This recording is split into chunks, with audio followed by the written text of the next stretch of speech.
Nagesh Karajgi orchid school तथा परिवार की तरफ से मैं सुसलादी आज की इस तासिका में आपका सहर्ष स्वागत करती हूँ। पिछली तासिका में हमने पूरक पाठ्य पुस्तक बालराम कथा में से पाठ क्रमांक 4 देखा था, राम का वनागमन।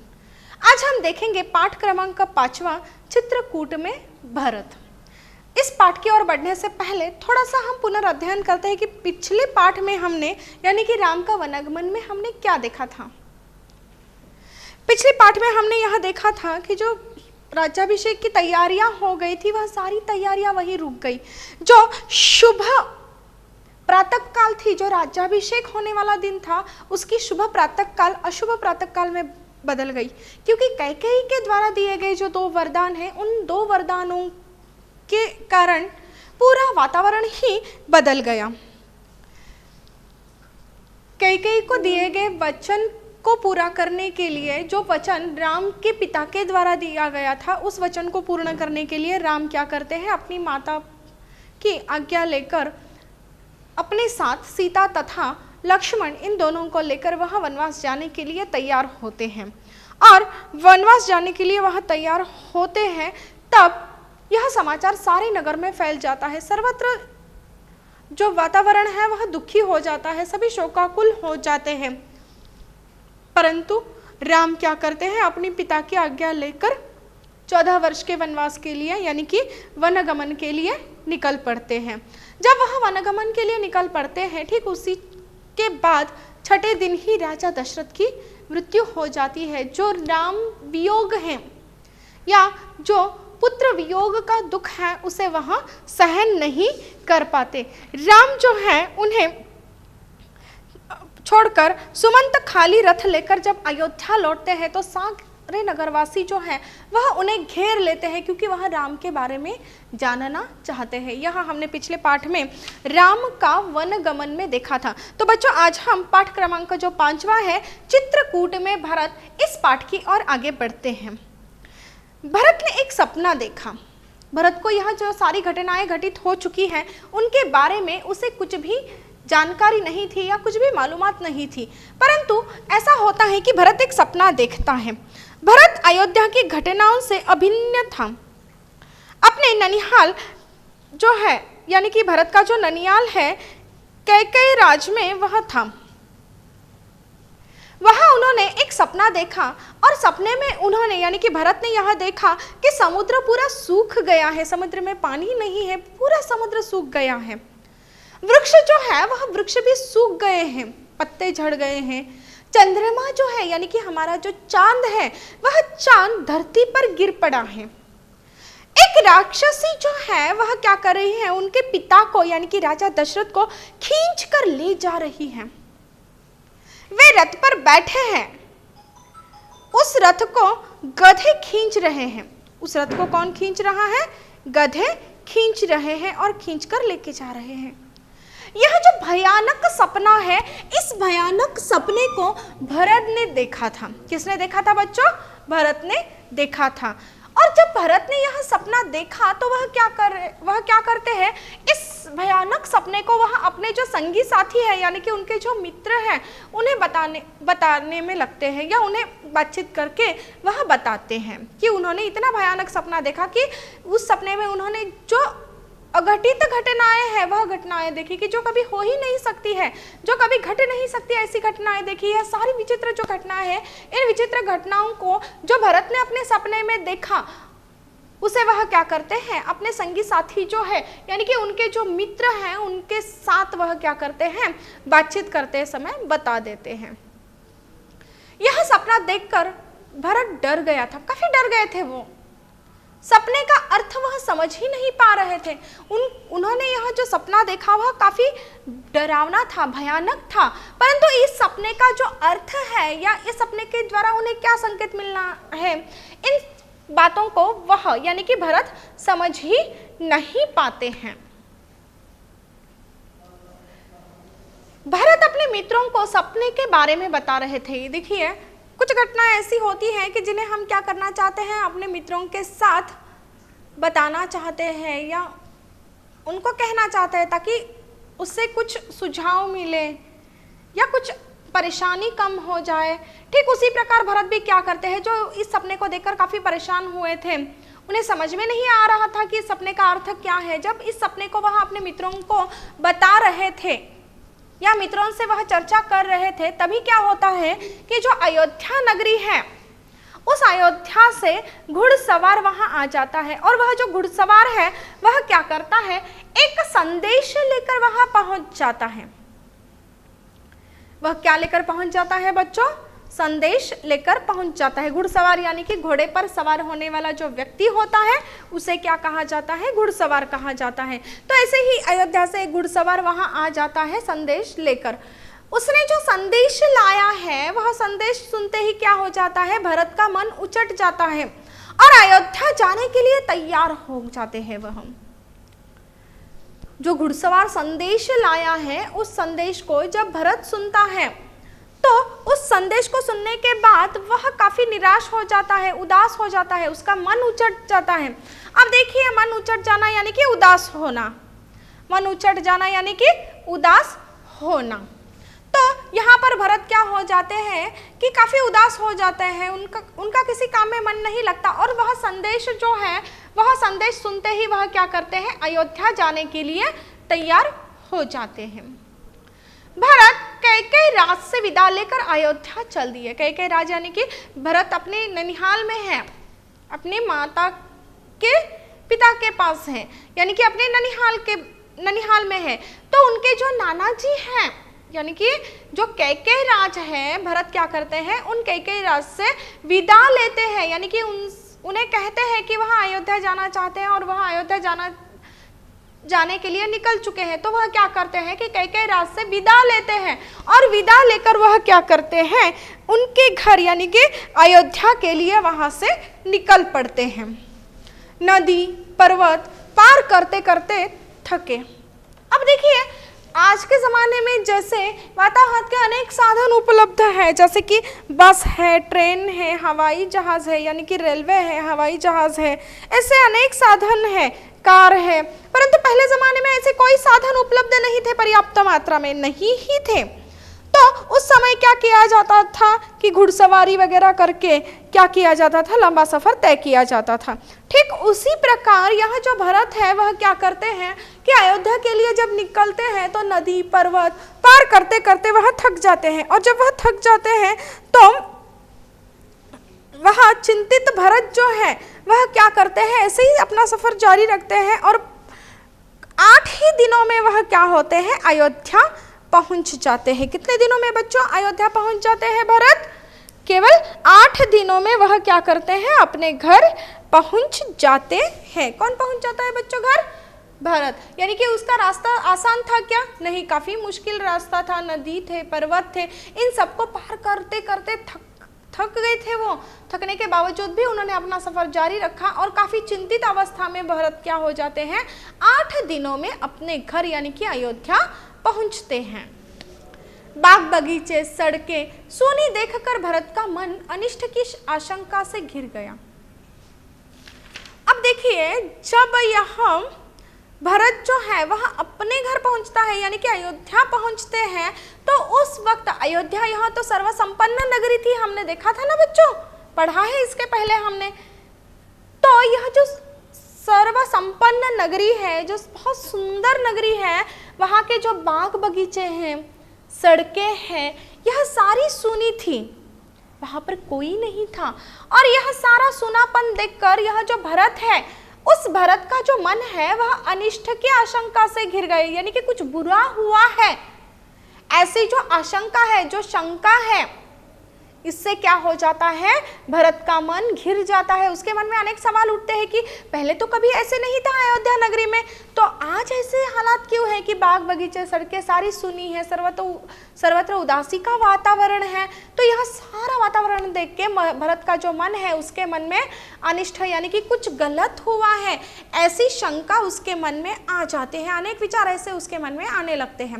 नगर पहुंचते ही भरत सीधे राजभवन में गए। नगर पहुंचते हैं तो वह क्या करते हैं, सीधे राजभवन में चले जाते हैं।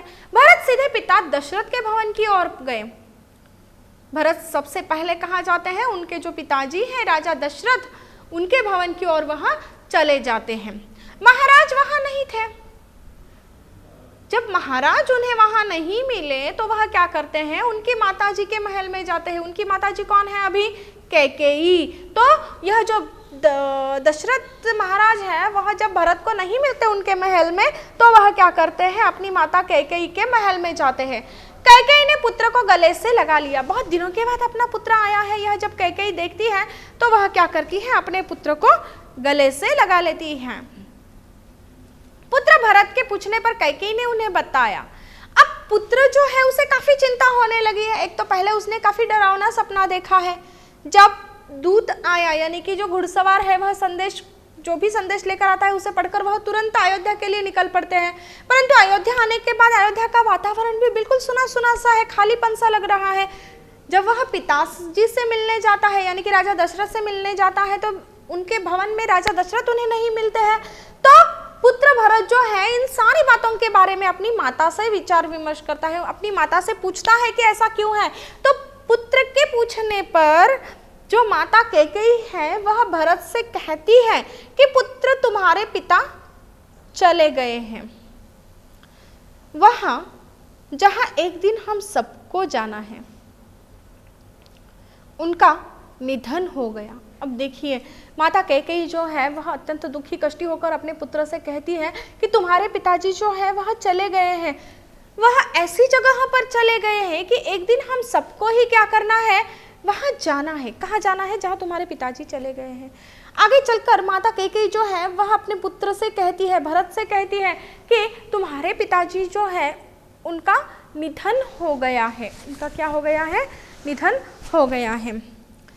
जब पिता के निधन का समाचार यह भरत सुनता है तो उसे काफी दुख होता है। भरत शोक में डूब जाता है, क्योंकि उसे पहले ही पिता को लेकर यह काफी सारा डरावना सपना आया था। वह अपने पिता को लेकर पहले से ही चिंतित था। नगर का वातावरण जब उसने देखा अयोध्या का, तो वह भी काफी मतलब सुना सुना लग रहा था। किसी अनिष्ट की शंका उसके मन में बार बार आ रही थी। अनिष्ट की आशंका से उसका मन घिरा था ना।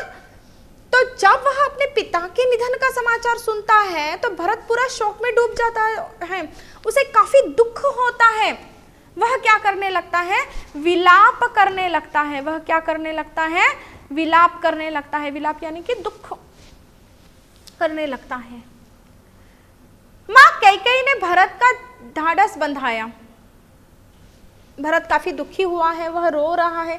इसीलिए जो माता कैकेयी है वह भरत को समझाने की कोशिश करती है, उसे उसका जो ढाढ़स है वह ढाढ़स बंधाने की कोशिश करती है। और वह भरत को बताती है कि उसके जो पिता हैं उन्होंने मृत्यु से पूर्व केवल हे राम, हे सीते, हे लक्ष्मण इतना ही कहा, तुम्हारे लिए कुछ नहीं कहा।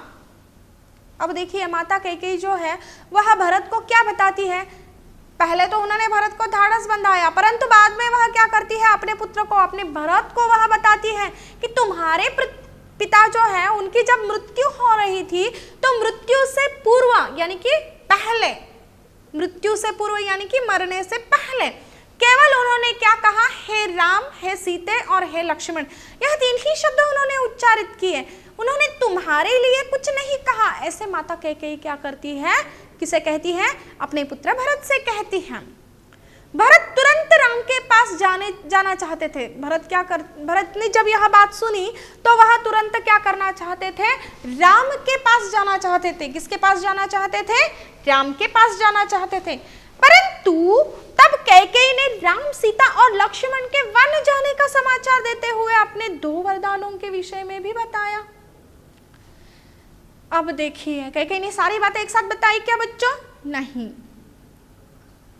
एक के बाद एक बातें वह क्या कर रही है, भरत को बता रही है। पहले तो उन्होंने यह बात बताई कि उनके पिता का निधन हो गया। अब वह यह बात बताती है कि जब भरत राम के पास तुरंत जाना चाहते हैं, अपने भाई से मिलना चाहते हैं इस दुख के समय में, तभी उनकी माता जो है कैकेयी वह राम, सीता और लक्ष्मण इनके वन जाने का समाचार देती है।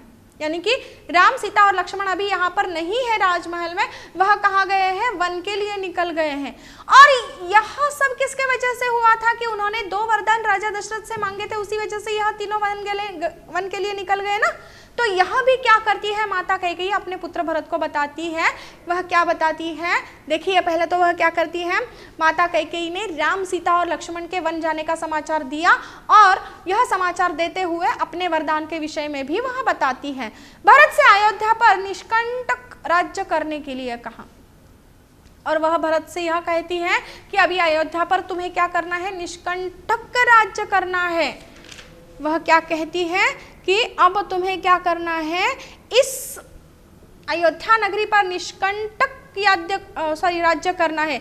निष्कंटक इसका अर्थ यह होता है कि बिना किसी रुकावट के, निष्कंटक यानी कि बिना किसी रुकावट के। बच्चों आपने पेंसिल लिए है तो वहां पर पेंसिल से अधोरेखांकित कीजिए निष्कंटक के नीचे और उसका अर्थ लिख लीजिए कि बिना किसी रुकावट के। तो माता कैकेयी भरत से कहती है कि अब तुम क्या कर सकते हो, बिना किसी रुकावट के इस अयोध्या पर राज्य कर सकते हो। इस बात को सुनकर जो भरत है ना वह काफी क्रोधित होता है। माता की इस बात को सुनकर भरत क्या होता है, अत्यंत तो क्रोधित होता है, उसे काफी गुस्सा आता है और गुस्से में आकर वह अपनी माता से बोलता है, यह तुमने क्या किया माते, ऐसा अनर्थ। देखिए भरत जो है उसे अपनी इस माता के इस कृत्य पर उसे काफी गुस्सा आता है और गुस्से में आकर क्रोधित होकर वह अपनी माता से बोलता है, यह तुमने क्या किया माते, ऐसा अनर्थ है, यानी कि ऐसी गलत बात तुमने कैसे की, ऐसा वह अपनी माता से पूछता है। वह आगे चलकर अपनी माता से कहता है कि घोर अपराध किया है तुमने क्या किया है, घोर अपराध किया है, अक्षम्य अपराध तुम्हारे हाथ से हो चुका है, मुझे ऐसा राज्य नहीं चाहिए। अब देखिए भरत जो है वह भरत अपनी माता से कहता है कि तुमने घोर अपराध किया है कि राम, सीता और लक्ष्मण इन तीनों को वनवास भेजा है और मेरा राज्याभिषेक होनी चाहिए, ऐसी तुम्हारी मनसा है, यानी कि तुम्हारी इच्छा है ऐसी, तो मुझे ऐसा राज्य नहीं चाहिए, ऐसा भरत अपनी माता कैकेयी से कहते हैं। इसी बीच मंत्रीगण और सभासद भी वहां आ गए। जब कैकेयी और भरत के बीच में यह सारी बातें हो रही थी तो उसी वक्त क्या हो जाता है कि उसी वक्त जो मंत्रीगण और जो सभासद है वह भी क्या हो जाते हैं, वहां आ जाते हैं। सभासदों से हाथ जोड़कर भरत ने कहा, मेरी मां ने जो किया है उसमें मेरा कोई हाथ नहीं है। यानी कि देखिए भरत कितना निष्पाप है, उसके मन में जरा सा भी छल कपट नहीं है। वह क्या करता है, वह जो भी मंत्रीगण सभासद उपस्थित हैं, जो वहां आए हुए हैं, उनसे वह हाथ जोड़कर माफी मांगता है, उनसे हाथ जोड़कर वह कहता है कि मेरी मां ने यह जो भी कृत्य किया है या मेरी मां ने यह जो भी कुछ कार्य किया है उसमें मेरा कोई हाथ नहीं है, यानी कि इसमें से कोई भी बात मुझे पता नहीं थी या इसकी कोई मुझे जानकारी नहीं थी, ऐसा भरत स्पष्ट रूप से क्या करता है, मंत्रीगण तथा सभासदों से कहता है। आगे चलकर भरत यह भी कहता है कि मैं राम की सौगंध खाकर कहता हूं। भरत यह कहता है कि इसके बारे में मुझे कोई मालूमात नहीं या मुझे कोई जानकारी नहीं है, यह बात मैं क्या करता हूँ, राम की सौगंध खाकर कहता हूँ। सौगंध अर्थात कसम खाकर कहता हूँ। मैं राम को मनाकर वापस ले आऊंगा।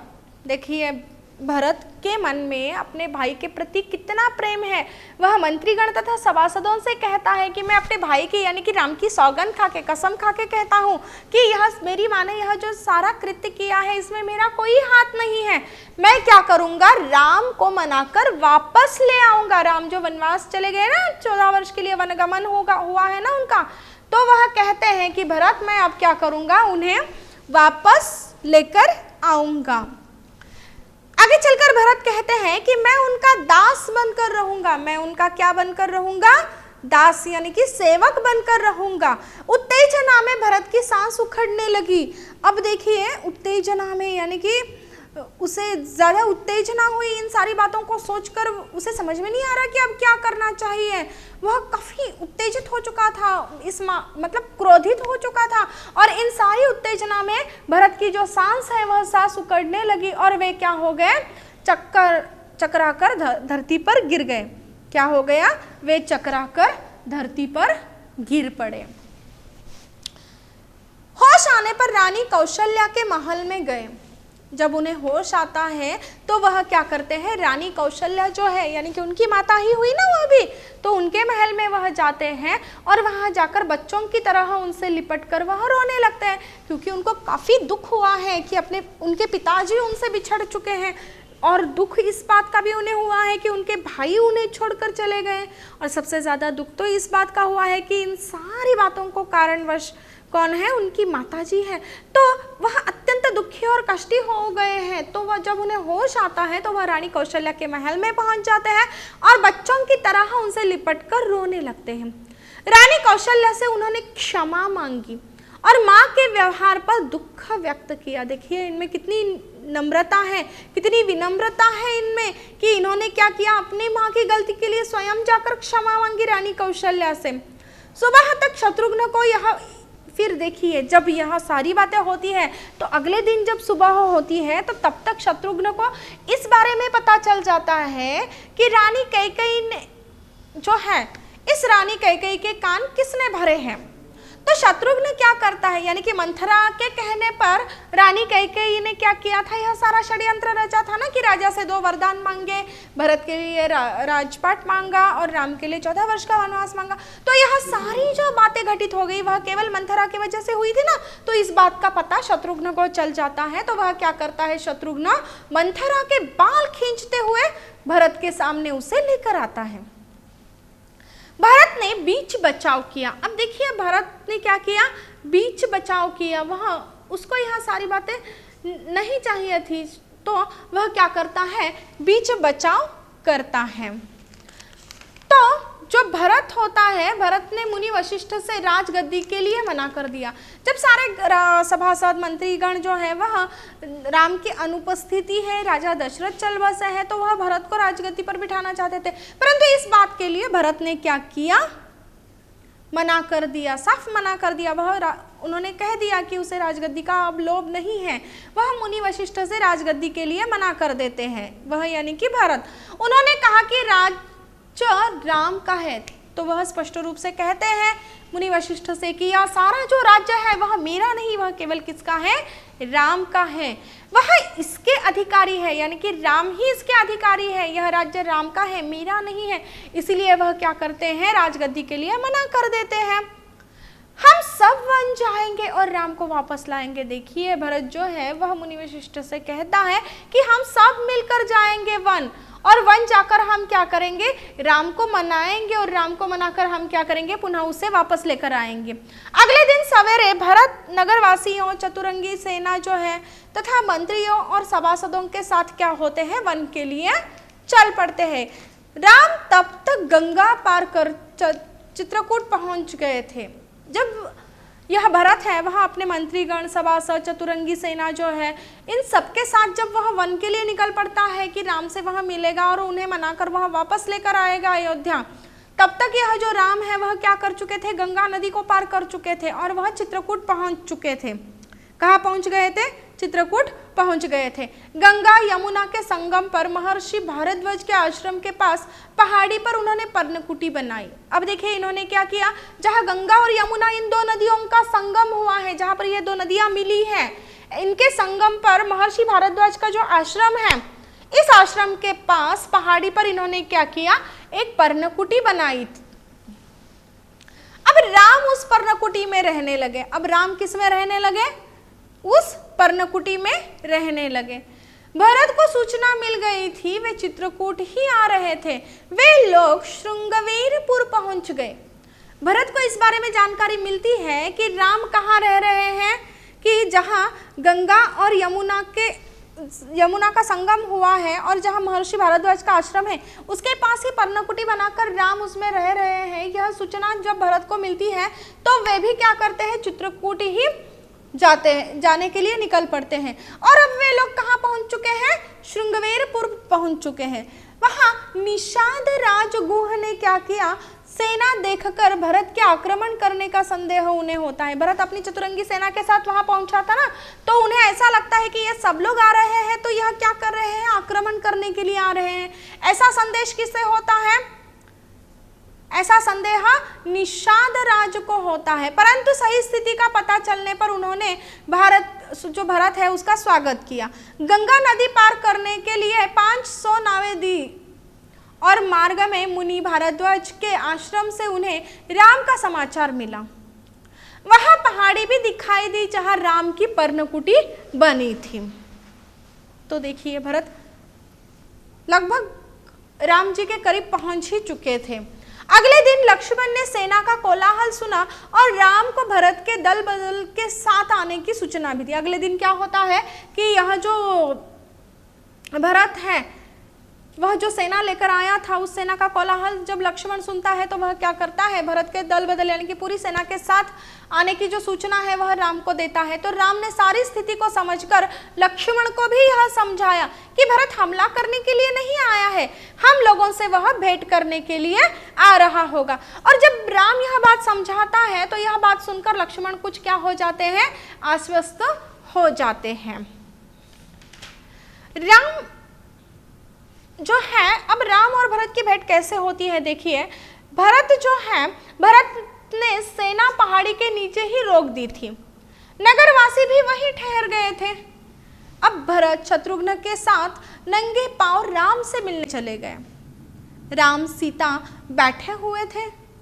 भरत दौड़ पड़े और राम के चरणों में गिर पड़े। राम ने दोनों को उठाकर सीने से लगा लिया। अब देखिए भरत और शत्रुघ्न यह दोनों क्या करते हैं कि राम के चरणों में गिर पड़ते हैं। तो राम क्या करते हैं, उन दोनों को उठा लेते हैं और अपने सीने से लगा लेते हैं। और सबकी आंखों में तब क्या हो जाते हैं, आंसू आ जाते हैं, क्योंकि ये काफी दिनों के बाद मिल रहे थे और वह दृश्य ही काफी हृदयस्पर्शी था। भरत पिता दशरथ के विषय में सूचना देने का साहस नहीं जुटा पा रहे थे कि राम को भी इसके बारे में पता नहीं था कि राजा दशरथ उन्हें छोड़कर चले गए हैं। तो इस विषय में सूचना देने का जो साहस है वह भरत भी नहीं जुटा पा रहे थे। परंतु बड़ी कठिनाई से उन्होंने क्या किया, पिता के निधन का समाचार राम को दे दिया। और जैसे ही राम इस समाचार को सुनते हैं तो यह समाचार सुनकर राम सन्न रह गए और शोक में डूब गए। उन्हें भी काफी दुख हुआ कि अपने पिता का निधन हो गया और अंतिम समय में वह अपने पिता के साथ नहीं थे। राम को पता चला कि भरत के साथ नगरवासी, गुरुजन, माता कैकेयी भी आई है, तो उन सबसे भेंट करने वह चले आते हैं। राम पहले भरत से ही मिले थे, भरत और शत्रुघ्न से, परंतु उन्हें पुनः यह बात पता चलती है कि राम को भरत के साथ आए हुए कौन कौन लोग हैं यह भी पता चलता है कि भरत के साथ नगरवासी आए हैं, उनके गुरुजन आए हैं और साथ ही साथ माता कैकेयी भी आई है। तो वह क्या करते हैं, उन सबसे भेंट करने के लिए वहां आते हैं, यानी कि मिलने के लिए आते हैं। भरत ने राम से राज्य ग्रहण करने का आग्रह किया। अब भरत यही चाहता है कि यह जो अयोध्या है, उस अयोध्या की राजगद्दी पर राम का ही अधिकार है, वह केवल उनकी ही है, तो वह उसे ग्रहण करे, यानी कि वह आकर राजगद्दी संभाले, ऐसा आग्रह जो है वह भरत क्या करता है, राम से करता है। परंतु अयोध्या लौट चलने की वह विनती भी करता है, परंतु राम इस बात के लिए तैयार नहीं होते हैं। राम इस बात के लिए तैयार नहीं होते हैं। उन्होंने भरत को राजकाज समझा दिया। वह क्या करते हैं, राजकारभार जो भी है, राजपाट किस प्रकार से संभाला जाता है, यह सारी बातें वह क्या करते हैं, भरत को संभालते हैं। और राजगद्दी जो है वह राजगद्दी भी संभालने के लिए वह क्या करते हैं, भरत से ही कहते हैं। मंत्री, सभासद सभी वहां उपस्थित थे, क्योंकि भरत के साथ यह सारे लोग आए थे ना, नगरवासी, गुरुजन, माता कैकेयी। तो उस समय पर मंत्री, सभासद, यह सारे लोग भी वहां पर उपस्थित थे। भरत बार बार राम से क्या कर रहे थे, वापस लौटने का आग्रह कर रहे थे कि अभी उन्हें क्या करना चाहिए, अयोध्या आना चाहिए और राजगद्दी संभलनी चाहिए। अब देखिए सभी लोग वहां उपस्थित थे। भरत भी क्या कर रहा था, बार बार राम से यह निवेदन कर रहा था, यह आग्रह कर रहा था कि अब उन्हें क्या करना चाहिए, वापस अयोध्या लौटना चाहिए। परंतु राम जो होते हैं वह राम विनम्रता से क्या करते हैं, उसे अस्वीकार करते हैं। महर्षि वशिष्ठ ने भी ज्येष्ठ पुत्र को राजगद्दी रघुकुल की परंपरा के विषय में बताया। महर्षि वशिष्ठ जो होते हैं वह भी ज्येष्ठ पुत्र, यानी कि राम सबसे बड़ा है ना, तो उसे यह समझाते हैं कि रघुकुल की जो परंपरा है उसके अनुसार ज्येष्ठ पुत्र ही राजगद्दी को संभालता है या राजकाज देखता है। परंतु राम जो है वह अपने पिता की जो आज्ञा है उस आज्ञा से विरत नहीं होना चाहते थे, यानी कि वह अपने पिता की आज्ञा की अवहेलना नहीं करना चाहते थे और वह किसी भी प्रकार से वापस पुनः लौटना नहीं चाहते थे। तो भरत ने कहा कि यदि आप नहीं लौटेंगे तो मैं भी खाली हाथ यहाँ से नहीं लौटूंगा। तो आप क्या कीजिए, अपनी जो खड़ाऊ है वह खड़ाऊ क्या कीजिए, मुझे दे दीजिए। बच्चों खड़ाऊ अर्थात क्या है कि लकड़ी की बनी हुई जो चप्पल होती है ना, उसे खड़ाऊ कहा जाता है। तो भरत कहता है कि आप अपनी खड़ाऊ दे दें तो मैं 14 वर्ष उसकी आज्ञा से काम चलाऊंगा। वह क्या कहता है कि अगर आप मुझे अपनी खड़ाऊ देंगे तो मैं 14 वर्ष क्या करूंगी, उस खड़ाऊ की आज्ञा से अपना राजकाज चलाऊंगा। राम ने अपनी खड़ाऊ जो है वह भरत को दे दी। भरत ने राम की खड़ाऊ को माथे से लगाया, सुसज्जित हाथी पर खड़ाऊ रखकर अयोध्या ले आए। अयोध्या पहुंचकर भरत ने पादुका पूजन किया। भरत ने तपस्वियों के वस्त्र पहन लिए। पादुका उनको अयोध्या में रखकर राम के लौटने की प्रतीक्षा किया और प्रतीक्षा में वह क्या कर चुके थे, नंदीग्राम में चले गए थे। यह जो पाठ है चित्रकूट में भरत वह यहाँ समाप्त होता है। आशा करती हूँ आपको समझ में आया होगा। धन्यवाद एवं शुभ दिन।